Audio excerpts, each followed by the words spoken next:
While Roundup continues to cause cancer all over this country, Monsanto continues to make huge profits off a product that they clearly know is dangerous. If you were exposed to Roundup and then developed non-Hodgkin's lymphoma, you may be entitled to financial compensation. There have been mass protests in Hong Kong for the past 3 months, and it was in response to China pushing for an extradition bill that would allow for suspects in Hong Kong to be extradited to mainland China. Well, we have a positive update. Apparently the protests have worked, and they've worked really well. Carrie Lam, who is the chief executive of Hong Kong, talked about the concessions that China is willing to make, but I want you to pay close attention to the entirety of her statement. Take a look. The government will formally withdraw the bill in order to fully allay public concerns on dropping charges against protesters and rioters and shelving prosecutions. I have explained that this is contrary to the rule of law and is not acceptable. Our foremost priority now is to end violence, to safeguard the rule of law, and to restore order and safety in society.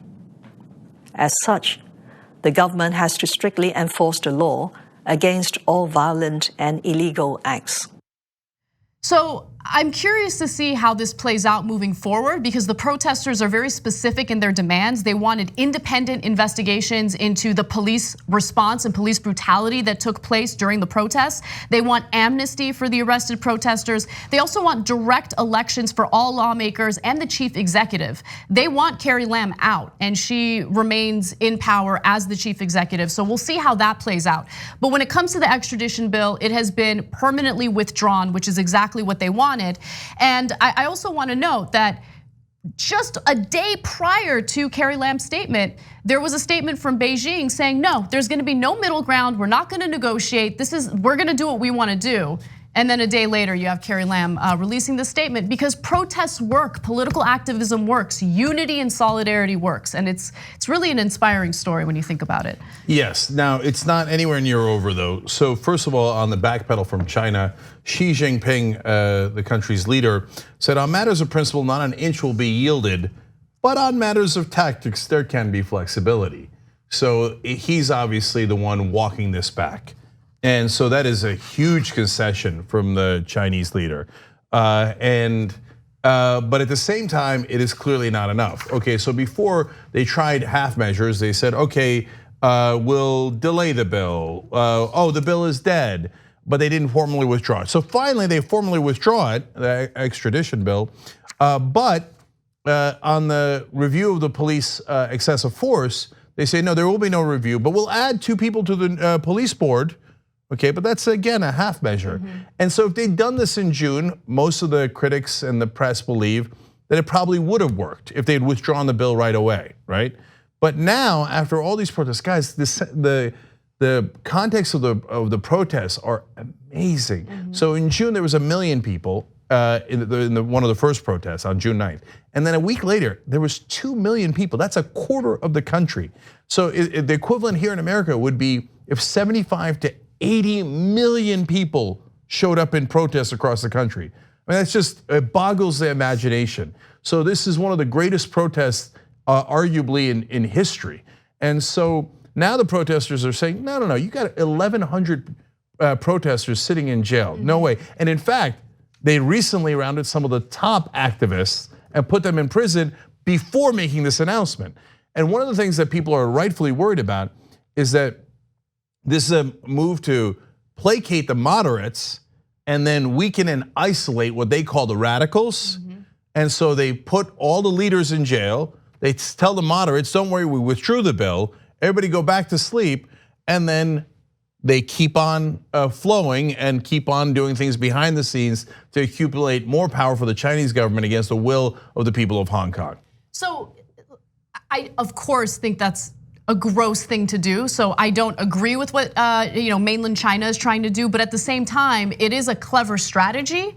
I don't know if it'll work, because when you think of moderates, I mean, don't think of moderates in the context of the United States. The moderates in the context of the United States are just conservatives, right? But in Hong Kong, the solidarity was incredible, right? I mean, they turned out in the millions in order to protest what mainland China is trying to do, and also to protest the police brutality. And one thing that really stood out to me in the statement some of the protesters gave to the press was how concerned they were for their fellow Hong Kongers, right? How much they worried about younger generations, and they wanted to protect the freedoms that they do have, the liberties that they do have.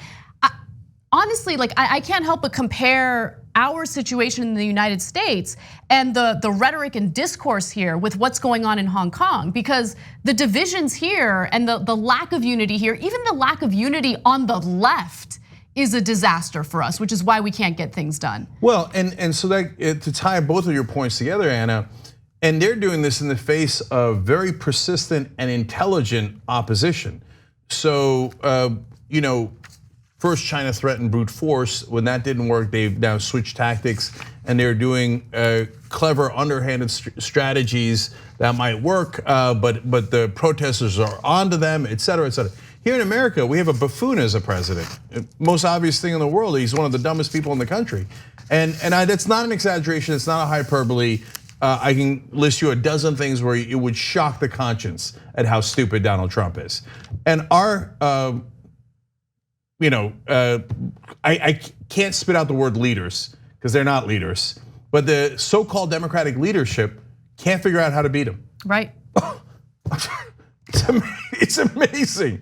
Amazing. Look, we're gonna talk about this later in the show, but Democratic leadership, and the DNC specifically, is much more concerned in coercing and pressuring candidates to go to fundraisers than they are in defeating Donald Trump. In fact, for the candidates who refuse to go to these fundraisers where millionaires and billionaires fund campaigns, they're not gonna give them access to voter rolls.